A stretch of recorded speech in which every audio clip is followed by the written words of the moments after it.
এক গ্রামে ছিল এক দয়ালু চাষা। তার মাঠে সোনালি ফসল দুলছিল, কিন্তু হঠাৎ ফসলে পোকা আক্রমণ শুরু করলো। চাষা খুব চিন্তায় পড়লো। তখন তার গরু আর হাঁস বুঝলো এখন বন্ধুর মতো একসাথে কাজ করতে হবে।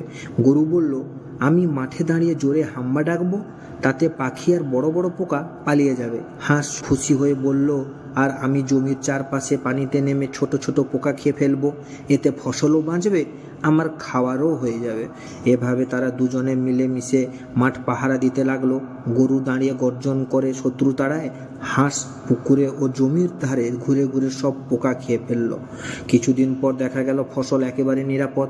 চাষার হাসি মুখে গরু আর হাঁসকে আদর করে বলল, তোমরা বন্ধুর মতো একতা না থাকলে ফসল বাঁচানো যেত না। গরু আর হাঁস আনন্দে বলল, বন্ধুত্ব মানেই একে অপরের পাশে দাঁড়ানো। সেদিন থেকে গ্রামের সবাই বলতো, গরু আর হাঁস শুধু বন্ধু নয়, তারা কৃষকের প্রকৃত সহায়ক। ফসল বাঁচানোর পর গরু আর হাঁস গ্রামের হিরো হয়ে উঠল।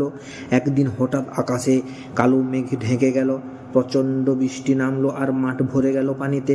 কৃষক চিন্তায় পড়ে গেল, এবার হয়তো ফসল নষ্ট হয়ে যাবে।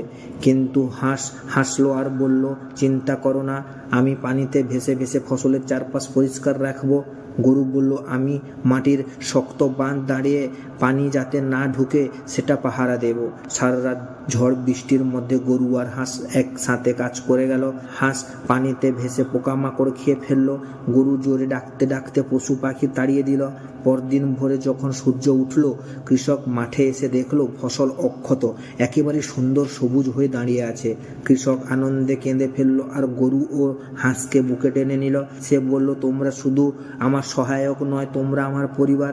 সেদিন থেকে গ্রামের সবাই জানলো, সত্যিকারের বন্ধুত্ব মানে শুধু খেলার সঙ্গী নয়, কঠিন সময়েও পাশে দাঁড়ানো।